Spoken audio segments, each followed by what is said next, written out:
we're in a very hard-fought basketball game. I thought our guys played extremely hard. Had a chance to win the game. Unfortunately, we didn't. We had a no call and a missed a turnover with a minute to go the last couple of possessions, and it hurt us. And then still, we thought we were going to get the goaltend call for a three that would have won the game. How ironic would that have been? But a crazy basketball game. Our defense was really good early. Start the second half, they come out and start driving the basket. The foul count goes 8-2 very quickly, and Joe has 3 fouls, Kobe has 4, and Kentrell Garnett has 4.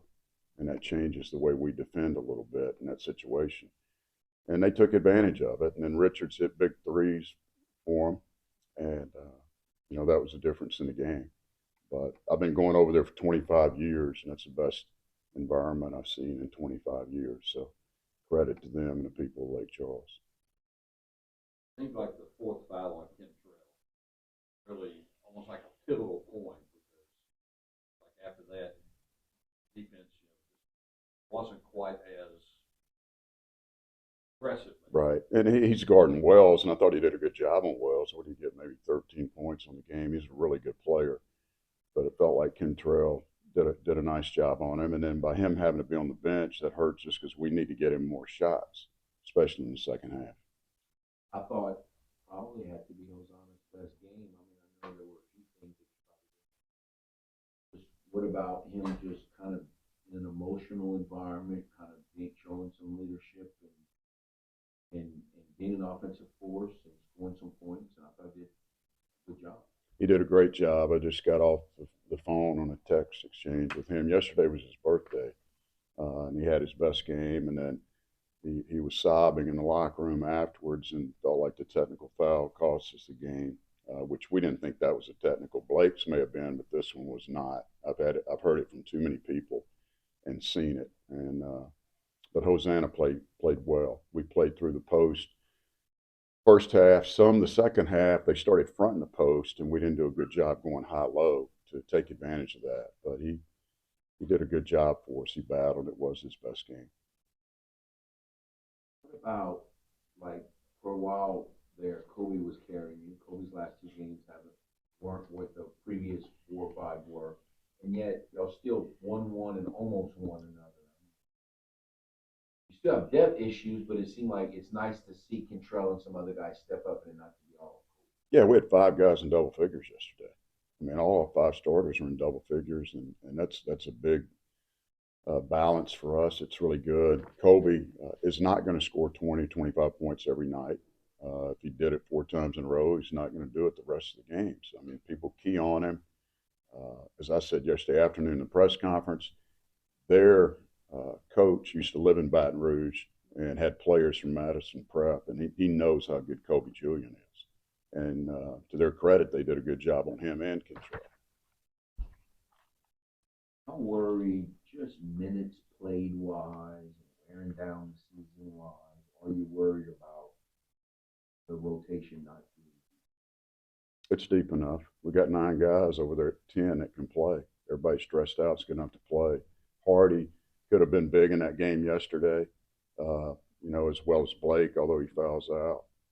And then London Fields and Kyron. We just felt like Hosanna was playing good, and he played the minutes, especially against those big bodies.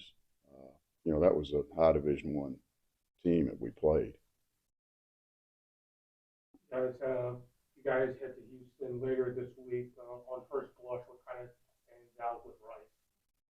Got an offensive-minded team. They'll play 5 out. They've got a very good post player in Felder who leads the team in assists, can really pass it, similar to Hosanna for us.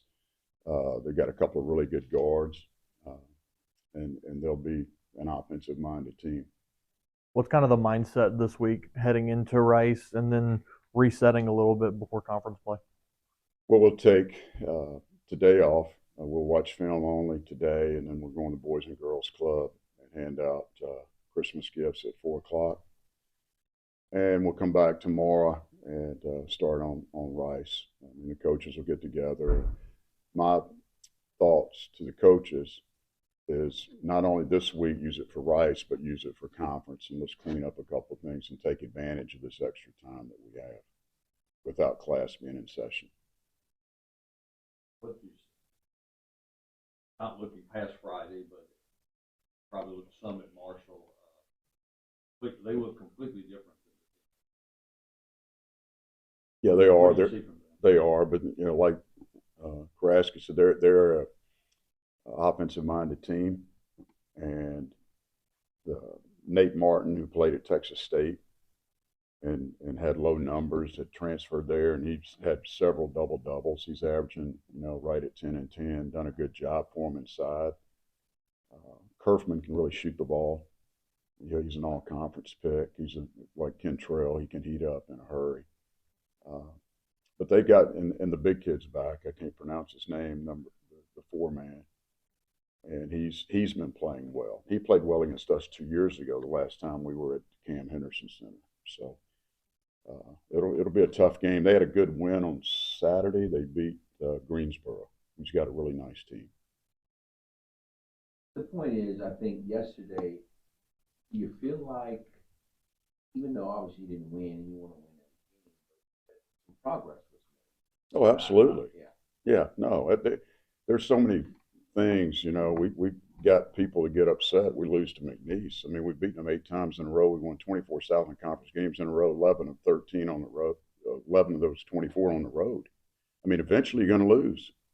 And that was a pretty talented team we played yesterday. So we did a lot of good things. You know, we didn't have many turnovers the second half. We had one late that really hurt us. We made free throws. We made some 3-point shots. We played through the post with 5 starters in double figures. I feel like I thought we played great defense while we were able to play on the defensive end. So there are a lot of positives to take from this. Is it for the freshmen, Brandon and London? Is it the defensive side that, if they're not going to get as many minutes as maybe at times some of us thought they'd get, is it the defensive side, or what is it that they have to do to get maybe more quality minutes or more minutes once you get into summer? Well, they basically got to wait their turn. I mean, both of them are good enough defensively in my mind to play. Brandon's done really good defensively. London's getting better. They both can rebound the ball. They both compete. They would have done fine in that game yesterday, but Kentrell played pretty good. Okay, so neither one of those guys can guard Shahada Wells like Kentrell did, and that's the thing right now. And Kentrell's making shots. He's played outstanding. You know, and Mike Thomas will step back up. He had an ankle this week and did not play as well yesterday as he wanted to, but he'll be back. Yeah, I was actually about to ask you about Mike. You know, only played 11 minutes in the last 2 games.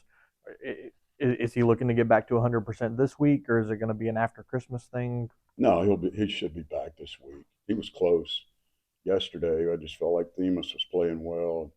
We tried to rest him a couple times, but Mike is fine, and he didn't play in the game against EKU much because he was sore and tender, and you know only played a couple minutes there, but definitely less minutes than he's been playing.